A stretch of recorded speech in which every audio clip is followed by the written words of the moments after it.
Hello प्यारे बच्चों, कैसे हैं आप लोग। आइए आज हम स्टार्ट करते हैं आपका lecture 15 modern approach to chemical calculation. आज के लेक्चर में हम देखेंगे न्यूमेरिकल्स। तो पहला क्वेश्चन है, a piece of copper weighs 0.635 gram, how many atoms of carbon copper does it contain.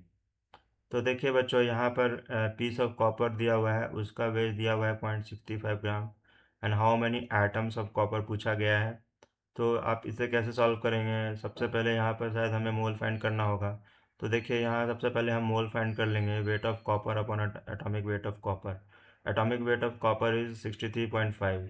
तो 0.635 डिवाइड बाय 63.5 ये हमें दे देगा 0.01। अब जब हमें नंबर ऑफ मोल्स पता चल गया है तो हम बहुत ही आसानी से नंबर ऑफ एटम्स फाइंड कर सकते हैं। तो बच्चों यहाँ नंबर ऑफ मोल्स से हम एवोगाड्रो नंबर मल्टीप्लाई कर देंगे तो हमें आंसर मिल जाएगा। देखिए नहीं, ये इन्होंने भी यही किया है। और यहाँ पर number of atoms of copper दिया गया है, number of moles of atoms into Avogadro constant multiply कर दिया गया है 0.01 इंटू 6.022 इंटू 10⁻23। इससे हमें मिल रहा है 6.022 इंटू 10⁻21। यही हमारा आंसर है। आइए बच्चों अब दूसरा क्वेश्चन देते हैं।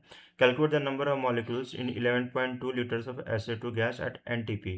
तो यहाँ पर NTP में दिया गया है। NTP का मतलब होता है नॉर्मल टेम्परेचर एंड प्रेशर।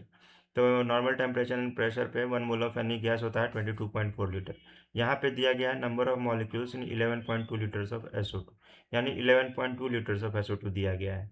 तो यहाँ नंबर ऑफ मोल्स आप फाइंड कर सकते हैं, volume at NTP upon standard molar volume litres. तो वॉल्यूम एट NTP यहाँ पर बच्चों दिया हुआ है 11.2 और स्टैंडर्ड मोलर वॉल्यूम होता है 22.4। तो देखिए यहाँ 0.5 मोल्स मिल गया। अब नंबर ऑफ मॉलिक्यूल्स पूछा गया है, तो 1 मोल में कितने मॉलिक्यूल्स होते हैं 6.022 इंटू 10⁻23। तो 0.05 मोल्स में कितने होंगे, उसके हाफ होंगे।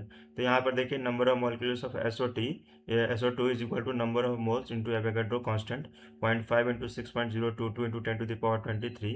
ये दे रहा है आपको 3.011 इंटू 10⁻23 बच्चों। यहाँ देखिए रूल 3 और रूल 4 हम यूज कर रहे हैं। आपको हमने 1 to 6 रूल बताया था, उस रूल को बच्चों कंठस्थ करिए, उसे लर्न बाय हार्ट कीजिए, वो हमेशा आपको यूज में आने वाला है। अब देखिए बच्चों हम देख रहे हैं वन एटम, अगला क्वेश्चन है, one atom of an element X weighs 6.644 into 10⁻⁻23 gram, calculate the number of gram atoms in 40 kg of it.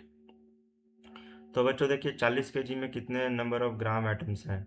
तो ये एटम कौन सा है सबसे पहले देखिए, तो वन एटम में एलिमेंट एक्स, यहाँ पे एलिमेंट एक्स दिया गया है। इसका एटॉमिक वेट कैसे फाइंड करेंगे बच्चों।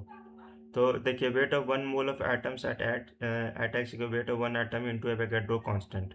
तो नंबर ऑफ मॉलिक्यूल्स में आप एवोगाड्रो नंबर से मल्टीप्लाई कर दीजिए, तो weight of 1 mole of atom मिल जाएगा। यानी one atom of an element दिया गया है weight 6.644 into 10⁻⁻23 gram. One atom का ही वेजन है बच्चों 6.644 इंटू 10⁻⁻23। तो एक मोल में कितने एटम होते हैं 6.022 इंटू 10⁻23। तो इन दोनों को जब मल्टीप्लाई कर देंगे तो इससे हमें इसका एटॉमिक वेट मिल जाएगा जो कि 40 ग्राम है। अब इन्होंने 40 kg का पूछा है, तो नंबर ऑफ मोल्स निकल जाएगा 40 kg में 40 इंटू 1000/40 यानी 1000 मोल्स। तो बच्चों यहाँ नंबर ऑफ मोल्स ही है, ग्राम एटम्स होता है, यानी 1000। तो यही इसका आंसर हो गया बच्चों। तो बच्चों इस तरह के प्रॉब्लम्स मैं और लाता रहूँगा और नीट से रिलेटेड और IIT से रिलेटेड भी प्रॉब्लम्स करवाता रहूँगा। पर पहले हम बेसिक फंडामेंटल्स क्लियर करना चाहते हैं। इससे रिलेटेड आपको कोई भी डाउट या कन्फ्यूजन होता है तो आप हमें कमेंट करके पूछ सकते हैं। थैंक यू बच्चों।